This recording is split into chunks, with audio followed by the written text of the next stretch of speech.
살아서 이 시간에도 역사하신 우리 하나님 앞에 간절히 구합니다. 우리 하나님, 이 시간에 성령님께서 이 시간에 기름 부어주시고 아버지, 우리 상한 10년 가운데 하나님을 만날 수 있는 귀한 은혜를 허락하여 주시옵소서. 하나님, 이 시간에 말씀으로 하나님을 만납니다. 경험합니다. 아버지, 하나님께서 부족한 종의 입술을 통해서 말씀이 선포되게 하시고, 아버지 하나님, 하나님께서 우리 교회들을 향해서 말씀하고자 하시는 말씀을 말씀하여 주시옵소서. 아버지 하나님, 그리고 우리가 그것을 믿음으로 듣게 하시고 반응할 수 있는 귀한 믿음의 식구들 될 수 있도록 인도하여 주시옵소서. 모든 영광 하나님께 올려드리며 예수님의 이름으로 기도드립니다. 아멘. 아멘. 여러분 잘 아시지만 담임 목사님은 한국에 북한 서밋 사역 가셨고 내일 오전 중에 돌아오실 예정이십니다. 이렇게 수요예배에서 만나게 돼서 반갑습니다. 우리 옆 사람과 같이 인사합시다. 참 잘 오셨습니다. 한번 인사할게요. 참 잘 오셨습니다. 오늘 같이 나누고 싶은 말씀은요, 요한계시록 3장입니다. 요한계시록 3장 14절에서 22절까지입니다.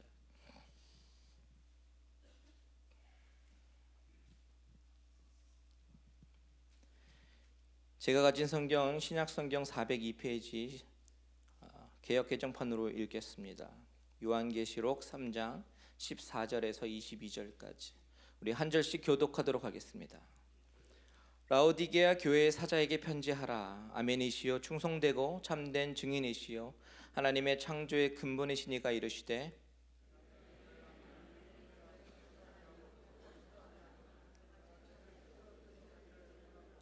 내가 이같이 미지근하여 뜨겁지도 아니하고 차지도 아니하니 내 입에서 너를 토하여 버리리라.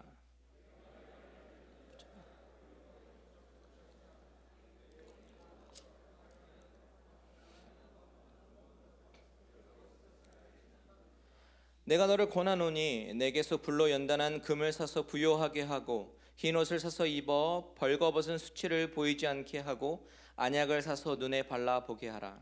무릇 내가 사랑하는 자를 책망하여 징계하노니 그러므로 내가 열심을 내라 회개하라. 볼지어다 내가 문 밖에 서서 두드리노니 누구든지 내 음성을 듣고 문을 열면 내가 그에게로 들어가 그로 더불어 먹고 그는 나와 더불어 먹으리라. 이기는 그에게는 내가 내 보좌와 함께 앉게 하여 주기를 내가 이기고 아버지 보좌와 함께 앉은 것과 같이 하리라. 다 같이 읽겠습니다. 귀 있는 자는 성령이 교회들에게 하시는 말씀을 들을지어다. 아멘. 오늘은 신앙의 야성을 회복하라라는 그런 제목으로 하나님의 말씀의 은혜를 나누기를 원합니다. 여러분, 자녀 있으신 분들, 자녀들과 처음으로 동물원을 갔을 때를 혹시 기억하세요? 그때 난생 처음 본 그런 동물들을 바라보면서 자녀들의 반응이 어땠는지 혹시 기억나십니까? 저는 어렸을 때 부모님과 같이 동물원에 간 기억은 잘 안 나는데 미국에 와서 이제 아이를 낳고 아이들과 이렇게 동물원에 갔던 기억들이 있습니다. 가장 최근에 있는 기억은 몇 주 전에 이렇게 메모리얼 연휴 때 제가 아이들을 데리고 LA주에 간 적이 있었어요. 다른 이유는 아니고 정말 저의 가장 금쪽 같은 막내딸을 위해서 갔습니다. 2살 반밖에 안 되는 우리 막내딸이 한 번도 동물원에 가본 적이 없어서 그래서 동물원을 좀 구경시켜주고 싶기도 하고 그래서 갔습니다. 제 막내딸 입장에서 보면 동물원 가는 것이 정말 그 인생의 첫 번째 동물원이었어요. 사실 그날 아침에 계획이 없었습니다. 어디로 갈까 망설이다가 우리 막내딸을 딱 보면서 이 아이를 위해서 동물원에 가야겠구나 생각하고 동물원에 갔어요. 그리고 이제 LA 동물원에 갔는데 첫째와 우리 둘째 아이 입장에서는 물론 신기하지만 그 전에 왔던 경험도 있고 막내와 같은 반응은 아니었습니다. 근데 막내는요, 반응이 어떻게 되는지 아십니까? 막 동공이 막 커지고요, 난생 처음 보는 동물들을 바라면서 손가락질하면서 자기만의 언어로 막 얘기를 하면서 너무 익사이팅한 거예요. 그것을 바라보면서 정말 마음이 너무 흐뭇했습니다. 정말 아이를 데리고 동물원에 오기를 잘했구나. 파충류도 보고, 그리고 오스트레일리아에 있는 그런 코알라나 아니면 그런 동물들도 보고, 곰, 사자, 하마, 많은 동물들을 보면서 아이가 너무 행복해하는 거예요. 그리고 이제 저녁에 집에 왔습니다. 소파에 누워서 그날 있었던 일들을 이렇게 정리하면서 사진 찍었던 것들도 이렇게 넘겨보면서 그날 추억을 이렇게 한번 뒤돌아봤어요. 그런데 문득 이런 생각이 드는 거예요. Wait a minute, 잠깐만. 낮에 봤을 때 느끼지 못했던 것이 하나 있었는데 사진 속에 있는 호랑이나 곰의 모습이 전혀 그 야성이 없는 거죠. 와일드하지가 않은 거죠. 그러니까 가만 생각해 보니까 그 사자나 곰이나 호랑이들이 뭐 우리 안에서 어슬렁거리지도 않았어요. 그냥 조용히 누워서 주는 밥만 먹고 있었습니다. 여러분 왜 그렇습니까? 잘 아시지만 뻔한 얘기지만 이미 우리의 길들여졌고 야성을 잃어버렸기 때문이죠. 그러면서 그 야성을 잃어버린 사자, 호랑이, 곰을 보면서 영적인 나의 모습을 보기 시작했습니다. 우리의 모습을 보았습니다. 현대 교회를 보았습니다. 아, 우리가 야성을 잃어버렸구나. 예전에는 목숨을 걸고 금요철야 하면서 밤도 새고요. 기도원에 가서 쫓아다니면서 열정을 다해서 신앙생활하고 은혜 받으려고 부흥회 한다면 이 교회 저 교회 가리지 않고 다녔던 우리의 모습. 그런데요, 지금 우리의 모습은, 현재의 우리의 모습은 너무 안일하고 신앙생활하고 도전이 없고 자극이 없고 주일날 교회 예배 출석하는 것으로 내 할 일 다 했다라고 생각하고 좀 봉사하면요, 내 자신을 스스로 이만하면 됐지, 이만큼 신앙생활하면 잘하는 거지 라고 생각하면서 그런 안위하는 우리의 모습들, 그런 모습들이 바로 동물원의 그 동물들의 모습이었던 거죠. 야성을 잃어버린 사자와 같은 모습이 바로 우리의 모습, 바로 영적인 야성을 잃어버린 우리의 모습이라는 것입니다. 여러분 언젠가부터 우리의 예배 가운데 다이내믹이 떨어졌다라는 이야기를 듣습니다. 아멘 소리가 사라지고요, 기도하자고 해도 다 같이 소리를 내지 않고 묵상 기도로만 합니다. 앞에서 제가 찬양 인도를 하는데, 그리고 찬양 인도 끝나고 이제 기도 인도를 합니다. 때로는 제가요 목청껏 소리를 높여서 기도합니다. 그런데요 때로는 기도 인도하기가 정말 쉽지 않아요. 왜냐하면 많은 사람들이 그냥 눈 감고 가만히 있어요. 입술도 열지 않아요. 왜 그럴까요? 담임 목사님이 정말 주옥과 같은 말씀으로 우리에게 도전을 주시고 감동을 주시는데 아멘 소리가 사라졌어요. 어쩌면 마음속으로 아멘 하실지 모르지요. 그런데 예전에 우리 은혜 받을 때의 모습을 한번 생각해 보세요. 아멘 하라고 하지 않아도 아멘이 목청껏 나옵니다. 왜 그렇습니까? 마음이 뜨거우니까 그런 거예요. 열정이 솟아 올라오니까 나도 모르게 아멘이 저절로 흘러나오는 거예요. 기도하면요 부르짖게 되는 거예요. 찬양하면 뜨거운 눈물이 흘러내리는 거예요. 그런데 왜 이런 모습이 사라져가는 걸까요? 왜 그럴까요? 뿐만 아니라 부흥회라는 단어가 사라져가고 있습니다. 부흥회를 한다고 한들 사람들이 모입니까? 모이지 않지요. 그리고 예전의 부흥사처럼 회개를 외치고 복음을 외치는 사람도 없고요. 예전의 신앙의 선배들처럼 순수하게 하나님의 말씀으로 믿고 아멘하기보다는 설교가 이렇네 저렇네, 은혜되네 시험되네 이야기를 많이 하기 때문에 부흥회가 되지 않습니다. 근데 여러분 가끔 그 옛날이 그리워요. 그때가 그립습니다. 만일 타임머신이 있다면 그때로 돌아가고 싶은 마음이 종종 듭니다.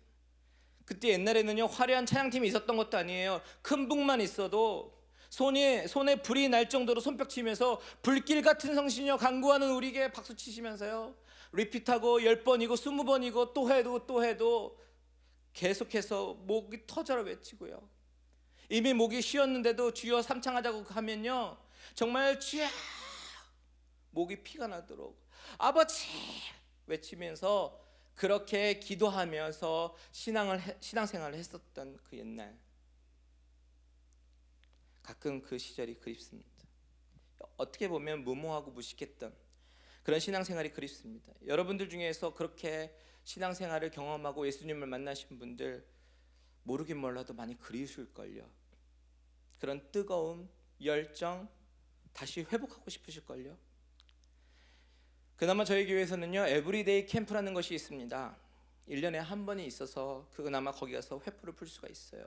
근데 여러분, 제가 생각해 본 것이 이게 왜 매주 수요일 저녁마다 그런 일이 일어나면 안 되는 걸까요? 왜 금요일 기도회 때는 그렇게 하면 안 되나요? 어떤 사람들은 이 원인을 시대적인 상황으로 해석을 합니다. 예수님이 오시기 정말 안 남았기 때문에 성경에서 말하는 것처럼 마지막 때에는 은혜를 받기 힘든 시대이기 때문이라고 얘기합니다. 그래서 우리 교회뿐만이 아니에요. 한국 교회 전체가 다 그러고 난가지 교회 전체가 다 그래요 라고 자위를 합니다. 맞는 말일 수 있습니다. 그런데요, 그런 말로 우리의 식어진 신앙, 차가워진 신앙을 합리화하고 있지는 않습니까?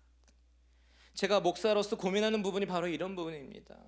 저희 담임 목사님도 항상 고민하는 부분이 어떻게 하면 성도님들을 다시 한번 뜨거운 신앙으로 다이내믹한 교회로 이끌어낼 수 있을까 하는 고민을 종종 말씀하세요. 그러던 중에 제가 오늘의 본문을 만나게 되었습니다. 오늘 본문을 묵상하면서 그리고 여러분과 나누면서 우리의 모습을 돌아보고 그리고 우리의 모습을 회복하는 그런 시간이 되기를 소원합니다. 오늘 본문은요, 요한계시록의 앞부분에 등장하는 소아시아 7교회에게 보내는 편지입니다. 그 중에 우리가 읽은 라오디게아 교회는 마지막 교회로서 주님께 책망을 많이 받은 교회입니다. 우리가 주목해 보아야 하는 것은 바로 책망의 내용이에요. 책망의 내용이 무엇이었습니까? 15절 16절 우리 다 같이 읽겠습니다. 15절 16절 프로젝션 준비해 주시면 좋을 것 같고요. 15절 16절입니다. 성경 보신 분들 같이 읽겠습니다. 내가 내 행위를 아노니 내가 차지도 아니하고 뜨겁지도 아니하도다. 내가 차든지 뜨겁든지 하기를 원하노라. 내가 이같이 미지근하여 뜨겁지도 아니하고 차지도 아니하니 내 입에서 너를 토하여 버리리라. 여러분, 주님은요, 라오디게아 교회에게 신앙의 자세에 대해서 이야기를 합니다. 그런데 그들의 신앙은요 어떻습니까? 차지도 않고 뜨겁지도 않다. 그래서 토하여 버리겠다라고 이야기를 합니다. 이 본문의 배경을 먼저 보면 아마도 이 말씀이 어떤 말씀인지 좀 더 수월하게 이해할 수 있을 것 같아요. 사진을 보시면 그 당시 라오디게아라는 도시는요, 지리적으로 보면 우리 맵을 준비했는데 한번 띄워주시면 감사하겠습니다. 지리적으로 봤을 때 여기 보면 그 당시 소아시아인데 동그랗게 되어 있는 부분에 여러분 잘 보이실지 모르겠어요. 라오디게아라고 빨간 글씨가 있고 바로 그 위에 히에라볼리라는 도시가 있었고요. 그리고 바로 밑에 골로세라는 도시가 있었어요. 이 세 도시가 이등변 삼각형의 모양으로 아주 가깝게 붙어 있었습니다. 히에라볼리라는 곳은 현대 단위로 환산해보면 한 6마일 떨어져 있었어요. 우리 교회에서 6마일 떨어진 곳이 어디냐면 저기 포로렌치 월마트가 한 6마일 정도 떨어졌거든요. 그 정도밖에 안 되는 거리였고요. 그리고 골로새는 한 10마일 정도 떨어져 있습니다. 이 세 도시가 굉장히 밀접하면서 바울이 또 전략적으로 이 세 도시를 전도했었습니다. 그래서 골로새서에 보면 라오디게아 교회에게 이 편지를 돌려 읽으라라는 그런 이야기도 있습니다. 아주 가까운 거리였어요. 결국은요, 라오디게아라는 도시는요, 그 위에 있었던 히에라볼리라는 도시로부터 따뜻한 물을 공급받았어요. 왜냐하면 물 사정이 좋지 않았기 때문에 그렇습니다. 그런데 반면에 히에라볼리는 온천이 유명했던 도시였어요. 그래서 수로를 만들어서 온천을 이렇게 공급받았습니다. 다음 사진 한번 보여주시겠어요? 보면 지금 이제 성지순례 갔던 사람들이 흔적을 찍은 건데 이런 수로를 만들어서 그 히에라볼리에서 온천물을 이렇게 내려서 보내서 물을 공급했습니다. 됐습니다. 근데요, 내려오면서 온천이 6마일을 내려오면서 이게 점점 좀 식는 거예요. 점점 좀 식어요. 그래서 라오디게에 도착할 때쯤 되면 이 물은 이미 뜨거운 물이 아니라 미지근해지는 거죠. 그리고 골로새에서부터 차가운 물을 공급받는데, 왜냐하면 골로새는 높은 산이 있어서 그 눈에서 산에 위에는 눈이 녹으면서 내려오는 물을 라오디게아로 공급을 받습니다. 그런데 마찬가지로 공급을 하는 중간에 와서 차가움을 다 잃어버리는 거예요. 이런 배경을 알면 오늘 본문에서 주님께서 말씀하신 책망의 내용이 조금 이해가 됩니다. 차갑지도 않고 뜨겁지도 않고 미지근하다라고 얘기하는 것은 그런 것들을 비유해서 말씀하시는 거예요. 여러분, 미지근한 물 좋아하세요? 미지근한 물 좋아하시는 분 있습니까? 좋아하는 사람이 있을 수 있죠. 저희 아버지 같은 경우는 차가운 물을 못 드시니까요. 근데 대부분 사람들은 식당에 가면 아이스 워터 아니면 핫 워터를 시킵니다. 따뜻한 차를 좋아할 거예요. 제가 어렸을 때 물론 지금도 있지만 포카리 스웨트라는 음료가 있었어요. 새로 출시가 되었습니다. 게토레이가 들어오기 전에 포카리 스웨트라는 이온 음료가 먼저 만들어졌는데요. 88 올림픽 할 때쯤, 그때쯤에 수영 선수 최윤희라는 선수가 모델로 시작해가지고 나중에 그게 막 히트를 치기 시작해서 고현정, 김혜수 이런 스타들이 많이 선전했던 음료입니다. 하루는 친구들과 제가 농구를 했습니다. 농구를 하니까 얼마나 땀이 흘리고 목이 말랐겠습니까? 그런데 그 전에 제가 포카리 스웨트를 시원하게 했던 포카리 스웨트를 먹었던 경험이 있었기 때문에 포카리 스웨트가 얼마나 맛있는지 알고 있었어요. 근데 제가 농구를 하고 목이 마른 상태에서 포카리 스웨트를 하나 봤는데 아주 미지근한 포카리 스웨트였어요. 그래서 저는 이제 차가운 걸 마셨던 경험이 있으니까 그거에 대해서 기대를 하고 먹었습니다. 근데 먹자마자 바로 내뿜어 버렸어요. 여러분, 포카리 스웨트 미지근한 거 먹어보신 분 없으시죠? 그거 먹어보신 분 있으면요, 못 드세요. 맛이 너무 이상해요. 정말 바로 뱉어버릴 정도로 맛이 너무 이상했습니다. 저한테 그런 경험이 있으니까, 미지근한 포카리 스웨트를 먹고 바로 내뱉던 그런 경험이 있으니까 오늘 본문에서 말씀하시는 말이 뭔지 조금 더 이해가 가는 거예요. 내 입에서 너를 토하여 버리겠다라고 하는 말씀이 너무 무슨 말인지 알 것 같은 거예요. 영어 성경을 보니까 spit, 내뱉어 버리겠다라고 말씀하십니다. 그리고 라오디게아 도시의 배경으로 또 중요하게 이해를 하고 넘어가야 될 것이 하나가 있는데, 이 도시는 교통의 요충지였다. 그리고 상업이 발달했다라는 거예요. 무슨 얘기냐면 여기서 무역 산업이 발달하면서 부유하게 된 도시라는 거예요. 특히 금융이 발달됐고 모직이 발달된 도시였습니다. 그리고요, 안구, 눈에 관한 연구가 굉장히 디플리 발달이 되었던 도시였어요. 그래서 그 당시에는 우리 라오디게아라는 도시 안에 학교가 있는데 눈에 관한 연구만 집중적으로 하는 학교가 있었고, 그리고 그 학교로부터 만들어진 안약이 굉장히 유명했어요. 그래서 눈에 바르면 굉장히 많은 눈의 그 질병이 치료되는 그 안약이 발달된 그런 도시였습니다. 그렇게 이런 배경을 이해하다 보니까 오늘 본문의 17절에 내가 말하기를 나는 부자라 부여하여 부족한 것이 없다라는 그런 말이랑요, 18절에 안약을 사서 눈에 발라 보게 하라라는 말이 어떤 말인지 조금 이해가 갑니다. 이런 라오디게아 교회를 향해서 주님은 책망하신다는 거죠. 뜨겁지도 않고 미지근하다고 책망하시는 거예요. 주님의 이 책망은 바로 오늘 우리에게 주시는 책망입니다. 지금 우리의 모습을 돌아보세요. 예전에 그 야성이 있습니까? 몸부림치면서 눈물 콧물 쏟으면서 어떻게 해서든지 주님을 붙잡고 살려고 했던 그런 마음과 자세가 우리에게 있냐는 말입니다. 열심을 내는 것도 아니고 안 내는 것도 아니고, 헌신을 하는 것도 아니고 안 하는 것도 아니고, 교회를 사랑하는 것도 아니고 안 사랑하는 것도 아니고, 중간 상태에 있는 이런 어정쩡한 모습이 우리의 모습은 아닙니까? 여러분, 우리가 어쩌다가 이렇게 되었나요?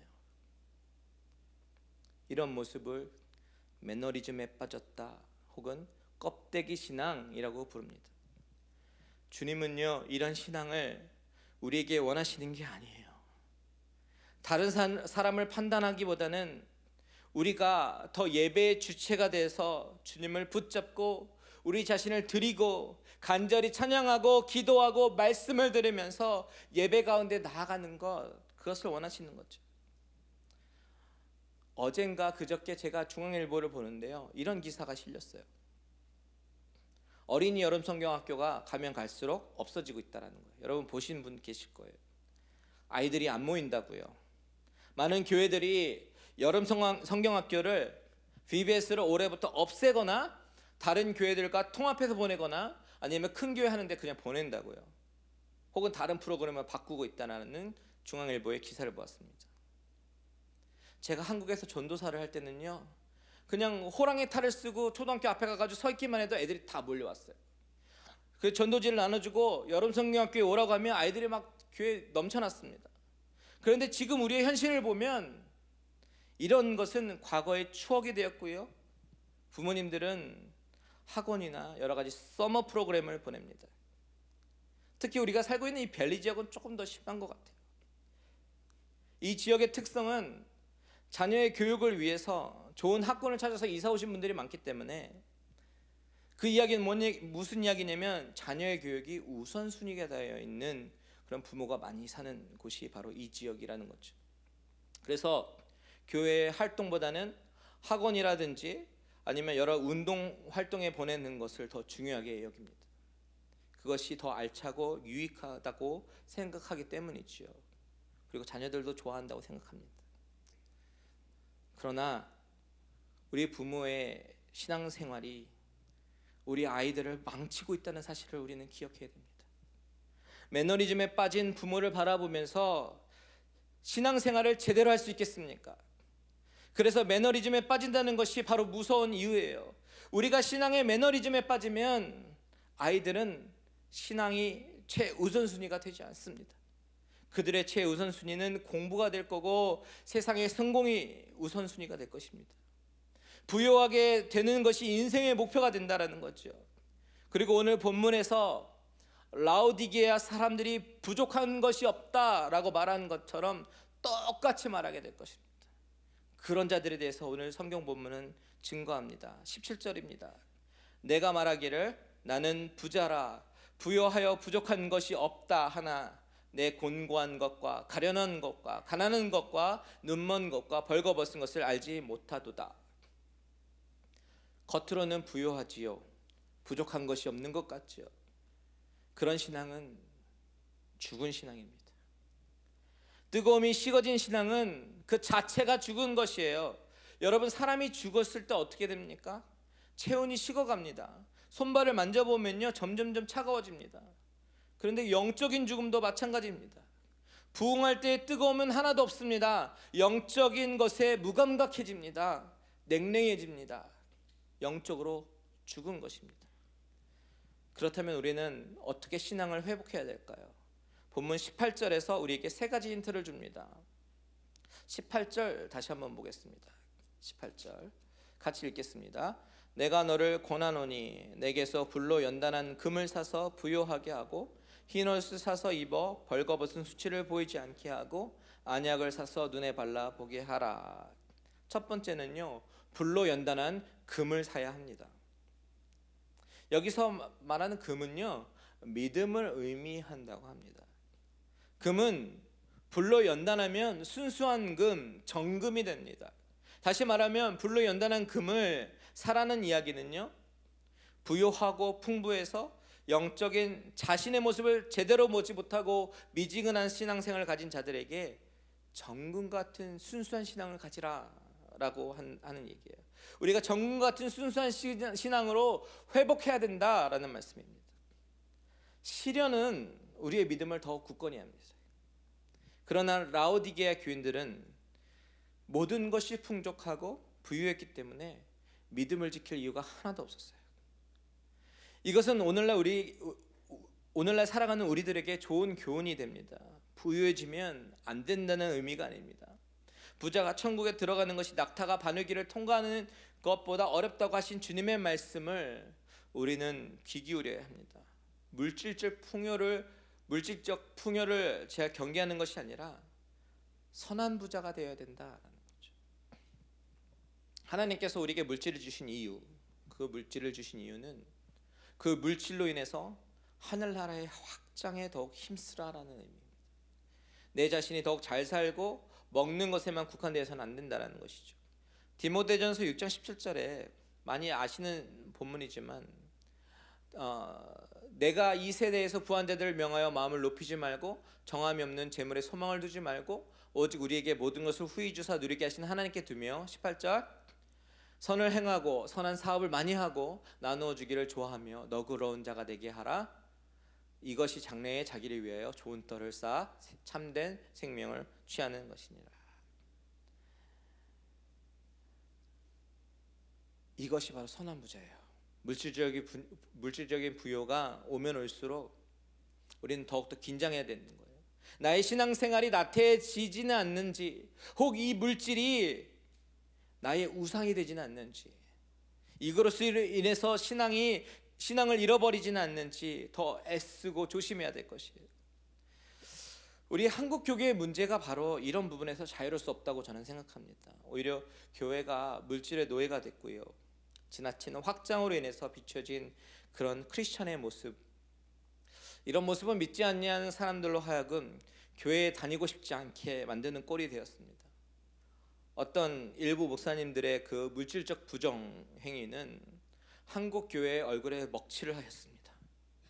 많은 사람들이 교회를 손가락질하고요, 그리고 교회 안에서 믿음이 연약한 자들은 교회를 떠났고 등지게 되었습니다. 근데 이 모두가요, 우리의 잘못이라는 거예요. 우리가 순수한 신앙을 지키지 못했기 때문입니다. 그래서 오늘 본문은 불로 연단한 금을 사라, 그래서 부요하게 하라 라고 얘기합니다. 우리가 진정으로 부요하게 되는 길은 바로 순수한 믿음과 신앙을 지키는 것임을 기억하고 노력하시는 저와 여러분들 되시기를 바랍니다. 두 번째, 18절에서 흰옷을 사서 입어야 한다라고 얘기하고 있습니다. 여기서 흰옷이라는 것은 그리스도의 은혜로 말미암는 의의 옷을 의미합니다. 이 마지막 때의 교회의 성도들은 의의 옷을 입어야 되는 거예요. 이 거룩한 의의 옷으로 우리의 영적으로 수치스럽게 발가벗은 모습을 가리라 라고 이야기합니다. 18절 중반 다시 한번 읽겠습니다. 18절 중반에 보니까 내게서 불로 연단한 금을 사서 부요하게 하고 흰옷을 사서 입어 벌거벗은 수치를 보이지 않게 하고, 여기까지요. 이 땅 가운데 신뢰를 잃어버린 우리 교회는요, 이제 그 벌거벗은 수치를 가리기 위해서 바로 의의 옷을 입어야 된다라는 거예요. 문제는 벌거벗었다는 그런 사실을 모른다는 게 문제죠. 일단 알았다면 수치를 가리기 위해서 의의 옷을 입어야 합니다. 무슨 말입니까? 이 시대에 우리 믿는 사람들이 정말 거룩해지도록 부단히 노력해야 된다라는 거죠. 의의 옷을 입어야 된다라는 거죠. 이제 바꿔야 된다라는 겁니다. 몇 주 전에 신문의 기사를 보았습니다. 인터넷 신문이었는데요, 서울의 한 교회에 어떤 청년부들이 피켓을 들고 길거리에 나와 있었습니다. 그래서 어떤 신문 기자가 사진을 찍어서 기사와 함께 실었는 것을 보았는데, 그 청년들이 들고 있었던 피켓에 뭐라고 쓰여 있었냐면, 죄송합니다, 교회의 잘못된 모습들이 예수님을 오해하게 만들었군요, 이런 말이에요. 흰옷을 사서 입어라 라는 말씀의 뉘앙스를 보면요, 아주 적극적이고 능동적인 뉘앙스가 있어요. 교회가, 크리스천들이 의의 옷을 입기 위해서는 우리는 적극적으로 능동적으로 행동을 해야 되는 거예요. 그렇다면 어떻게 행동해야 될까요? 어떻게 하는 것이 흰옷을 사서 입는 것일까요? 의로우신 주님을 붙잡고 살아야 되는 거예요. 내가 내 힘으로는 감당할 수 없어요. 올라오는 죄성을 감당할 수 없어요. 그래서 주님을 붙잡아야 되는 거예요. 그래서 수요 예배도 나와야 되는 거고, 새벽 예배도 나와야 되는 거예요. 내가 딴 생각을 할 틈을 주지 말고 신앙생활을 해야 되는 거예요. 주님과 꼭 붙잡아서 붙들어 살아야 되는 거죠. 저는요, 저를 제 자신이 바라보면 정말 이해가 안 가요. 나 같은 사람이 어떻게 목사가 되었지? 정말 이해가 안 가요. 왜 하나님은 정말 훌륭한 사람도 많은데, 많고 많은 사람 중에서 나를 택하여서 부르셨을까? 그런데 설교를 준비해 보니까 알겠어요. 설교를 준비하기 위해서 말씀을 묵상해야 되고요, 기도해야 되고요, 영적인 씨름을 해야 되고, 설교를 해야 된다는 것이 정말 쉽지 않거든요. 그런데 그런 과정 때문에 제가 죄를 안 짓게 되는 거예요. 그런 과정 때문에 내가 하나님을 더 찾게 되고, 그런 과정 때문에 내 믿음이 성장하는 것을 보게 됩니다. 그래서 깨달았어요. 아, 하나님은 바로 나 때문에 세우셨구나. 나를 사랑하셔서 바로 인간 이광세가 딴짓을 할까봐, 내가 믿음 생활 잘 안 하고 내가 신앙적으로 타락하면서 주님을 멀리할까봐 나를 더 이상 도망갈 수 없는 코너로 몰아넣으시고는 거기서 훈련시키시고 단련시키시는구나 깨닫게 되었어요. 그러니까 하나님의 은혜가 내게 족합니다. 그 은혜가 내게 족합니다. 나 이광세를 살리시고 그렇게 부단하게 하나님은 나의 모든 상황을 만들어 가셨구나, 그런 생각을 하니까 정말 은혜의 감격이 되는 거예요. 나는 내가 볼 때 그럴 자격이 없는데 하나님은 나를 살리시고 당신의 자녀로 만들어 가십니다. 여러분, 내 자신을 신앙생활을 할 수밖에 없도록 바쁘게 만드십시오. 죄 지을 틈을 보이지 마세요. 창세기 4장 7절에 보면요, 이런 말씀이 있어요. 내가 선을 행하면 어찌 낯을 드질 못하겠느냐. 선을 행치 아니하면 죄가 문에 엎드리느니라. 죄의 소원은 내게 있으나 너는 죄를 다스릴지니라. 하나님이 가인에게 하신 말씀이에요. 죄가 문에 엎드리느니라. 이런 게 무슨 뜻이냐면요, 죄라는 것은 마치 문이 열리기를 기다려서 문만 열리면 재빨리 들어가서 어떻게 해서든지 하려고 하는 그런 동물에 비유한 그런 말입니다. 그만큼 조금만 틈이 있으면 우리 삶에 파고들고 와서 우리를 죄 가운데 빠지게 하는 것이 바로 죄라는 거예요. 무슨 말을 하고 있습니까? 죄의 틈을 보이면 안 되는 거예요.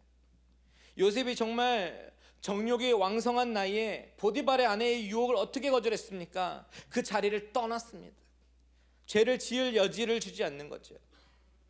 오늘의 본문으로 돌아와서 의의 옷을 입으라.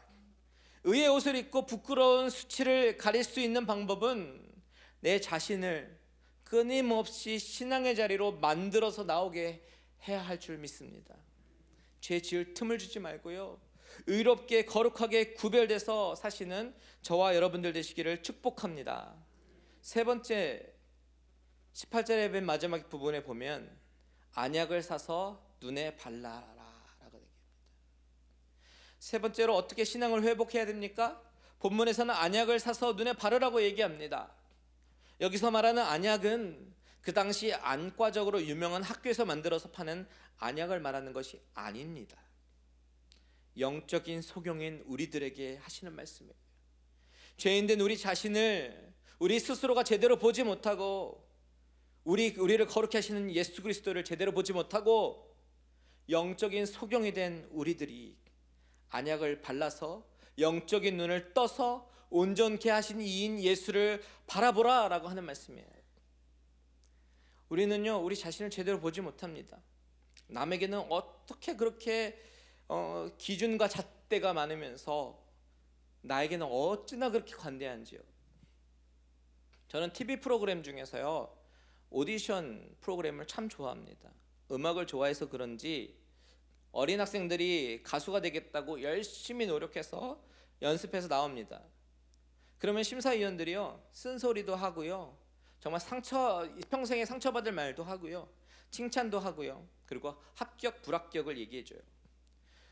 그런데 이런 심사위원의 모습이 우리의 모습일 수도 있다라는 생각 해보신 적 있으세요?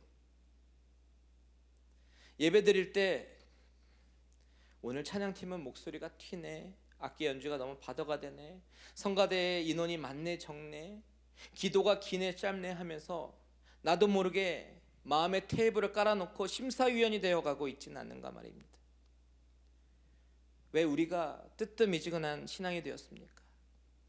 예배 자체에 집중하기보다는 어느덧 심사위원이 돼서 예배를 감상하고 있지는 않습니까? 지난주 주일날 저녁에 저희 찬양팀과 모임을 했습니다. 그리고 A.W. 토저라는 유명한 저자가 쓴 예배인가 쇼인가라는 그런 책을 읽고 느낀 점을 나눴어요. 그 책에 보면 우리 예배가 과연 하나님께 드리는 예배인가, 아니면 정말 쇼처럼 보여주는 예배인가, 그런 것들을 나누면서요, 우리의 마음은 어떤가 뒤돌아볼 수 있는 그런 시간이었습니다. 여러분은 어떻습니까? 정말 매 순간 여러분들의 모든 정성을 다해서 하나님 앞에 드립니까? 아니면 나와서 자리를 때웁니까? 여러분, 우리 믿는 사람들은요, 우리 자신을 뒤돌아볼 줄 알아야 돼요. 오늘 본문에서 말하는 것처럼 안약을 발라야 됩니다. 삐뚤어진 시각을 고치고 바른 시각을 가져야 합니다. 남에게 정죄하는 눈을, 판단하는 눈을 내게로 돌려서 나 자신을 보아야 되는 거예요. 내 연약함을 발견하고 바로 온전케 하시는 이인 예수님을 바라봐야 되는 거죠. 내 자신을 바라볼 수 있어야 되고 주님만 바라볼 수 있어야 됩니다. 내 자신을 보고 주님을 보면 모든 것이 은혜입니다. 나는 결코 자격이 없어요. 내가 주님을 만난 이야기 하면서 오늘 말씀을 마치려고 합니다. 제가 주님을 만난 것은 중학교 때입니다. 모태신앙으로 태어나서 기독교인의 가정으로 태어났지만 그 전까지는 교회 다니는 종교인이었어요.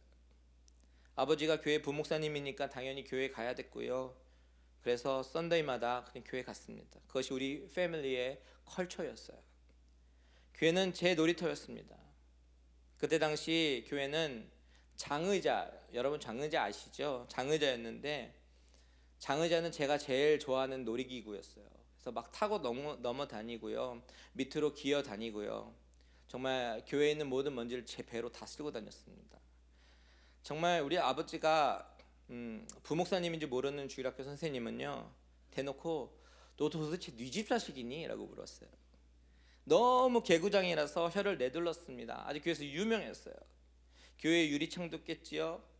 한 번은 교회 차 봉고차 안에 들어가서 차 안에 있는 비치되어 있는 조그만 소화기를 눌렀다가 그 하얀 가루가 다 봉고차로 뒤덮여져 가지고요, 제가 어떻게 했는지 아십니까? 도망쳤어요. 잡힐까 봐요. 저는 개구장이었고 골칫거리였습니다. 얼마나 심했으면 하루는 아버지가 저를 이렇게 불러다가 아주 심각하게 하소연하시기를 제발 아버지 얼굴에 먹칠 좀 하지 말아라, 그렇게 말씀하셨어요. 근데 재미있는 것은 뭔지 아세요? 제가 지금 똑같이 우리 애들한테 그러고 있어요. 우리 애들한테 제발 아버지 얼굴에 먹칠 좀 하지 마. 교회에서 제발 사고 좀 치지 마. 얌전히 좀 다녀 좀. 우리 애들에게 신신당부합니다. 어쨌든 그렇게 장난꾸러기였고 교회 가는 것이 그냥 놀러 가는 것처럼 다녔는데 한 번은 저에게 영적인 도전이 오는 시간이 왔습니다. 온 가족이 한월산 기도원에 갔어요. 그때 한월산 기도원에는 이천성 목사님이라고 여러분 아시죠? 깡패 목사님이셨어요. 기도원에서 매일 집회를 하는데 사람들이 구름대같이 몰려 있는 거예요. 그분이 쓴 책 와장창 중창 추대장창, 참 이름도 참, 그 제목도 안 잊어버려요. 그가 깡패였는데 하나님을 만나고 깨지는 그런 하나님 앞에 깨지는 그런 간증집이죠. 그러면서 사람들에게 이제 말씀 선포하고 기도할 때 안수를 하는데, 근데 신기하게 목사님이 이렇게 지나간 자리에 이렇게 안수하고 지나가면 사람들이 막 방언이 터지는 거예요. 모든 게 신기합니다. 목사님이 저를 안수하고 지나갔는데 아무 감흥이 없어요. 그런데 제 옆에 있던 작은 누나를 이렇게 안수하고 지나갔는데 갑자기 혀가 돌아가고 방언이 터진 거예요. 우리 누나는요 막 떼굴떼굴 구르면서 막 울면서 통곡하면서 기도하고 그야말로 정말 난리가 났습니다. 그런데 저는 아무런 느낌이 없는 거예요. 그때부터 부러움 그리고 질투 이런 마음이 시작되는 거예요. 그래서 제가 우리 어머니한테 엄마, 누나는 방언을 받았는데 왜 나는 안 주시는 거예요? 라고 물어봤더니 저희 어머니가 은사를 사모하면 은사를 사모하는 자에게 하나님이 주신다라고 말씀하시는 거예요. 그래서 그때부터 막 사모하기 시작했어요. 목마른 사슴이 시냇물을 사모하듯이 하나님 저에게도 방언을 주세요. 그때부터 몇 달을 기도했습니다.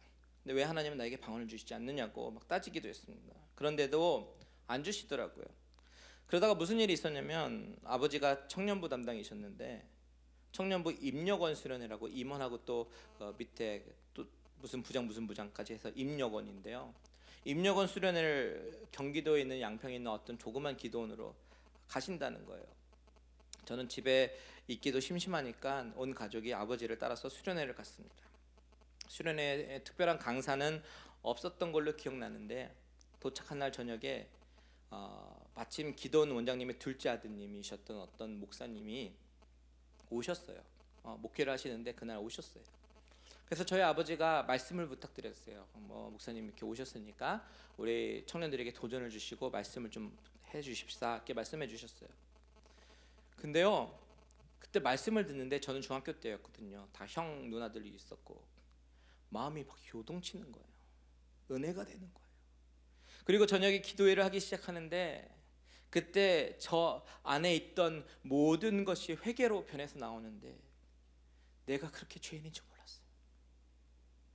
그 어린 마음에 그 죄에 대한 안타까움, 회개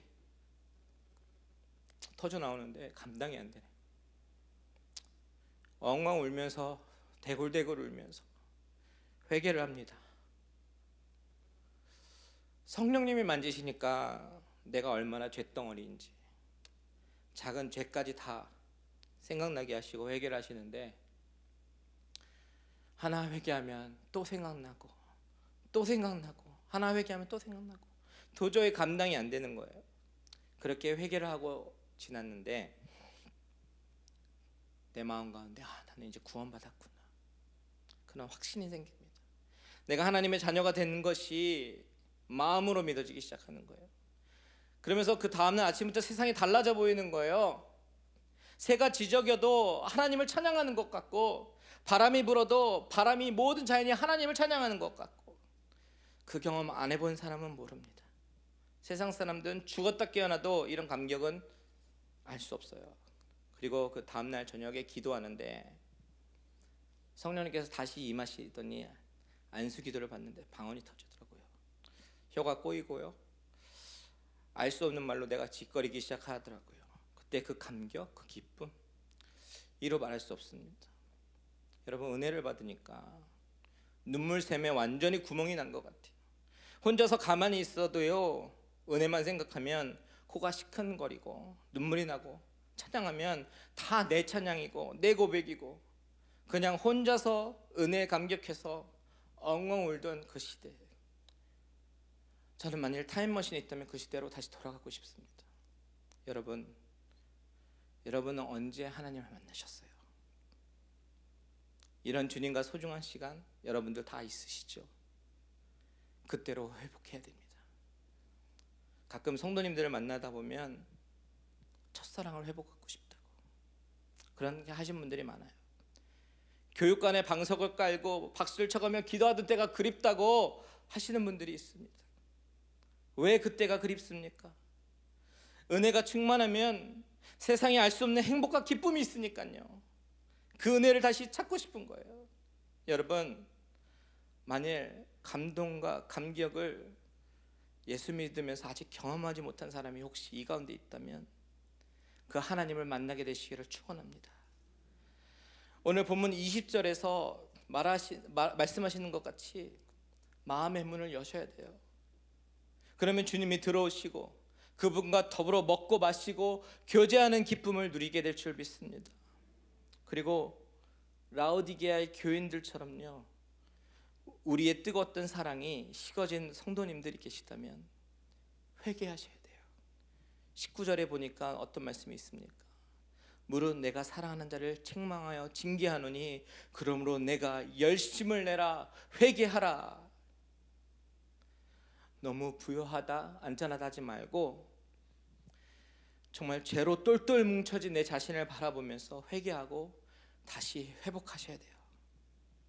교회요, 사람들 만나고 교제하기 위해서 나오는 소셜 커뮤니티 아니에요. 목사님 설교 얼마나 잘하는지 살펴보러 나오는 것 아니에요. 교회는요, 신앙생활 하는 곳이에요. 우리의 성도의 고민은 어떻게 하면 신앙생활을 잘할 수 있을까? 그것이 돼야 되는 거죠. 신앙생활 잘해야 됩니다. 주님 오실 때까지 간절하게 신앙을 붙잡아야 하는 것이 우리의 목표가 되어야 할 줄 믿습니다. 제가 오늘 새벽 예배 때 설교를 했어요.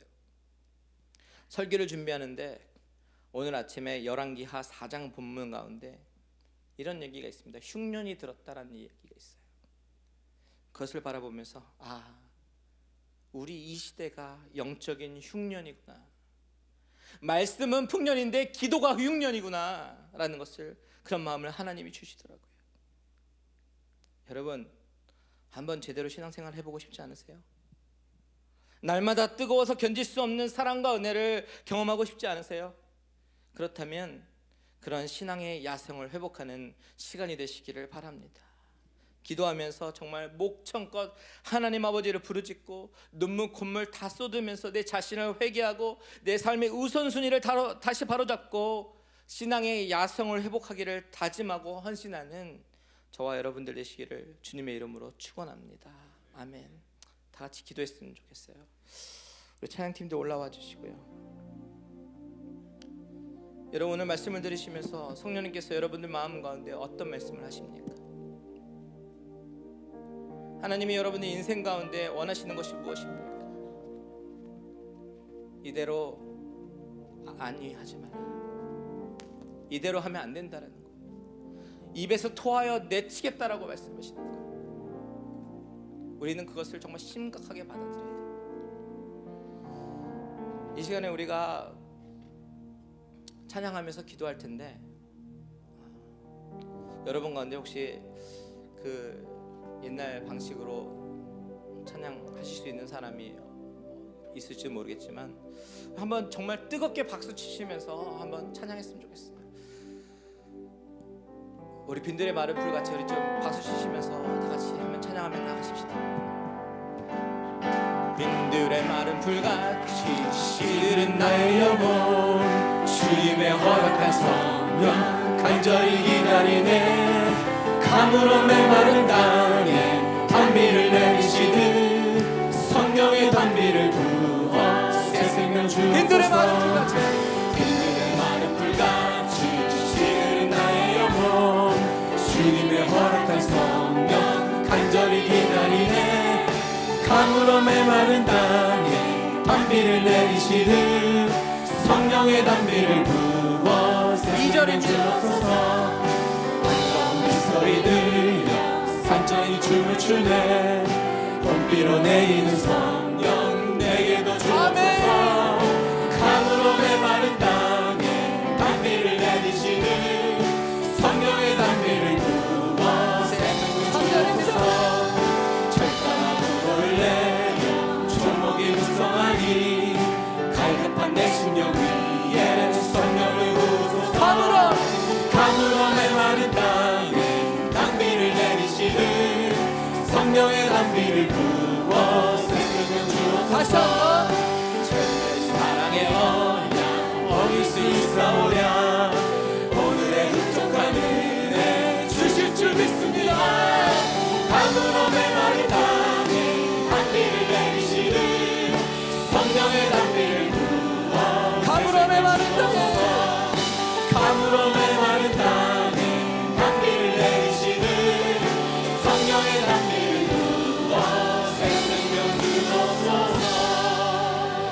기도하기 원합니다. 하나님께서 주신 그 마음을 붙잡고 기도하며 나가십시다. 주여 삼창하시면서 하나님 앞에 외쳐나가면서 하나님이 내가 옛날에 주님을 만났던 그 첫사랑을 회복하게 해달라고 다 같이 주여 삼창하시면서 기도하시겠습니다. 주여 주여 주여. 하나님 아버지, 이 시간에 하나님 앞에 나오고 아버지 하나님 정말 우리 마음 가운데 식어져갖고 아버지 차가워져가는 그런 마음 가운데 아버지 하나님 성령께서 담비를 허락하여 주시고 하나님을 다시 한번 만나게 하시고 아버지 하나님 다시 한번 경험하게 하시고 하나님 아버지 하나님 정말 우리의 마음 가운데 내게 역사하게 하시고 인도하여 주시고 그동안 하나님 마음에 아버지 하나님 정말 간절히 나가셨다고 아버지 정말 내가 신방하게 되어서 나갔던 우리들의 모습 하나님 앞에 회개합니다. 아버지 하나님 회개합니다. 주여 용서하여 주시옵소서.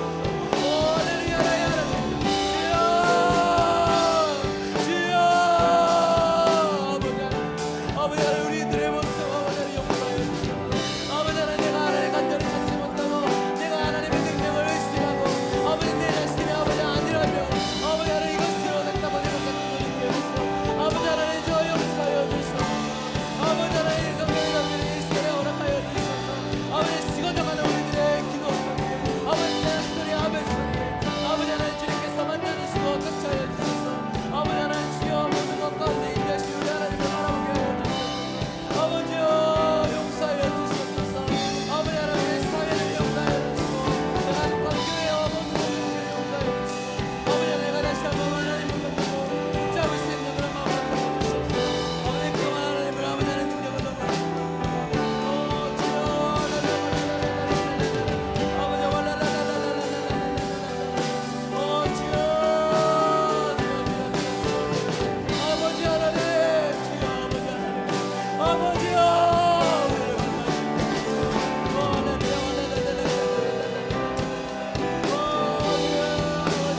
시간에 계속해서 기도할 때에 하나님 앞에 회개하며 나아가십시다. 그동안 하나님 앞에 아버지 온전히 나가지 못했던 우리들의 모습, 하나님을 의심했던 모습, 아버지 하나님 우리가 스텝백하면서 아버지 하나님 그 나가지 못했던 그런 모습들을 회개하고 다시 한번 나가는 있게 시간 되기를 원합니다. 다같이 기도하겠습니다.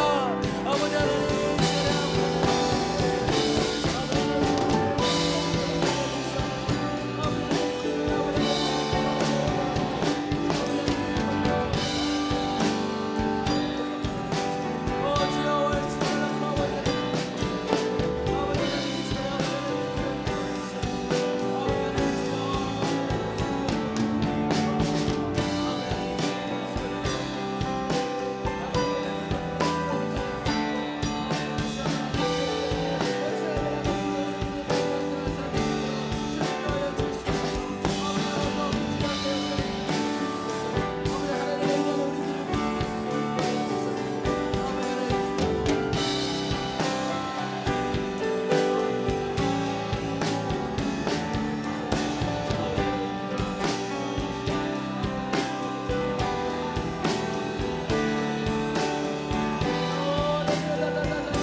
찬송가 383장 다 같이 찬양하시겠습니다.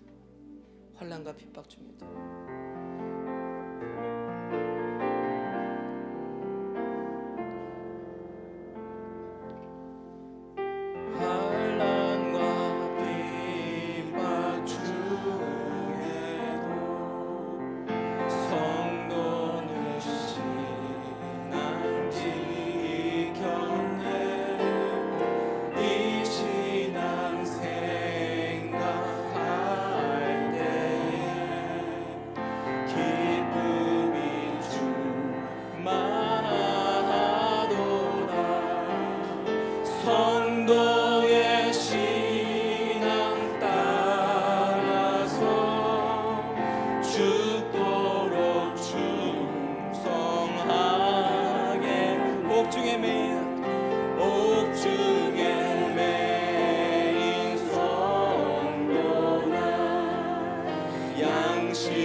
여러분 정말 세상의 모든 가치보다 우리 신앙을 지키기를 원하십니까? 우리의 신앙 지키는 것이 이 세상의 어떠한 삶의 우선순위보다 최우선순위가 되십니까? 우리 시간에 다 같이 기도하시며 나갔으면 좋겠어요. 하나님, 내가 이 신앙을 지키겠습니다. 주님이 다시 오시는 그날까지 내가 이 신앙을 지키면서 정말 어떤 일이 있더라도 이 신앙만은 끔은 꼭 붙잡고 가겠습니다. 이 시간에 다 같이 기도하며 나가시겠습니다. 다 같이 기도하겠습니다. 하나님 아버지, 참으로 감사드립니다. 아버지 하나님, 이 시간에 주님 앞에 아버지 하나님 찬양으로 고백하는 이 모든 것이 우리의 고백입니다. 우리의 삶의 고백입니다. 아버지 하나님, 정말 주님이 오실 그날까지 우리가 찬양해요. 아버지 하나님, 정말 나의 신앙을 붙잡고 나가는 우리들의 주님 너의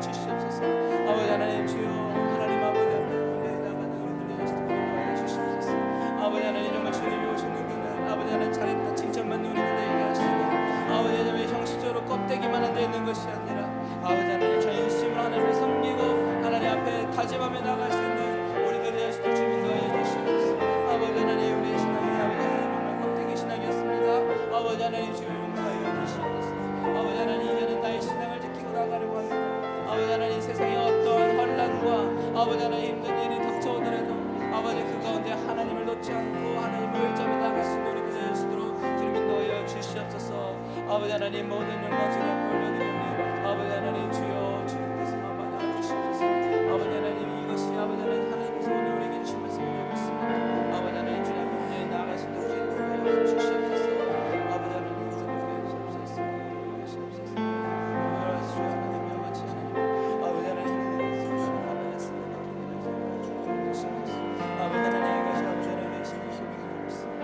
아버지 하나님 나아갈 수 있는 우리들이 될 수 있도록 주님 인도하여 주시옵소서.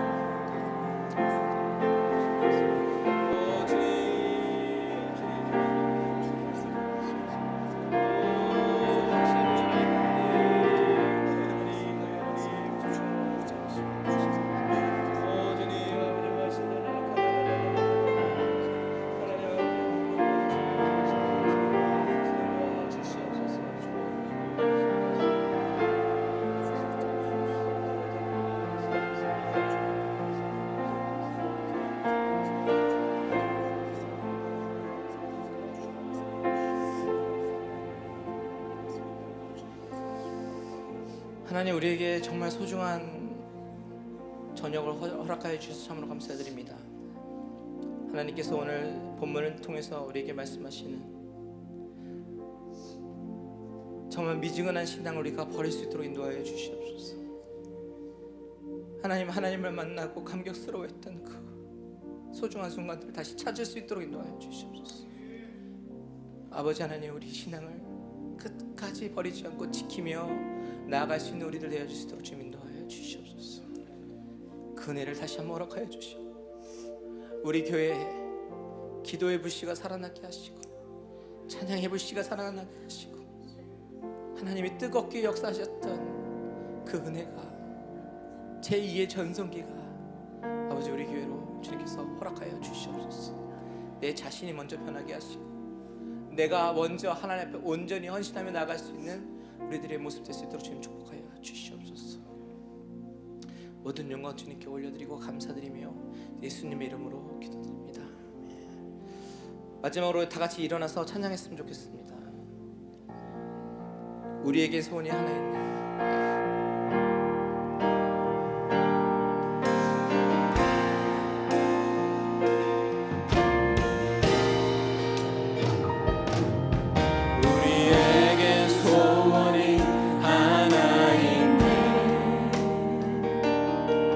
주님 다시 오신 그날까지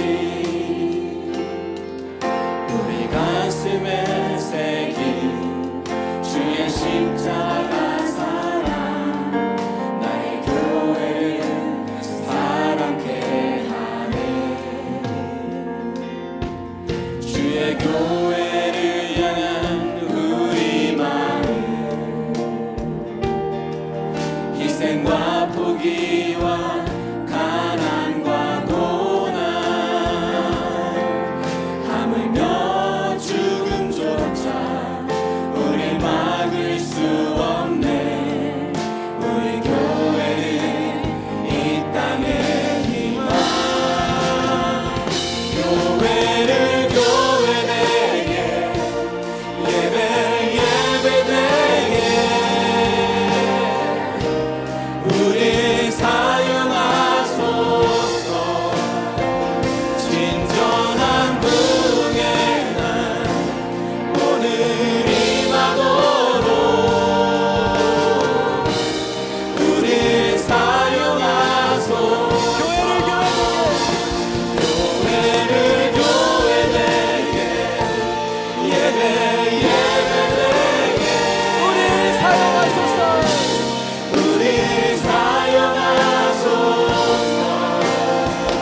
자신의 생명을 버리시기까지 우리를 그 사랑하신 주 예수 그리스도의 은혜와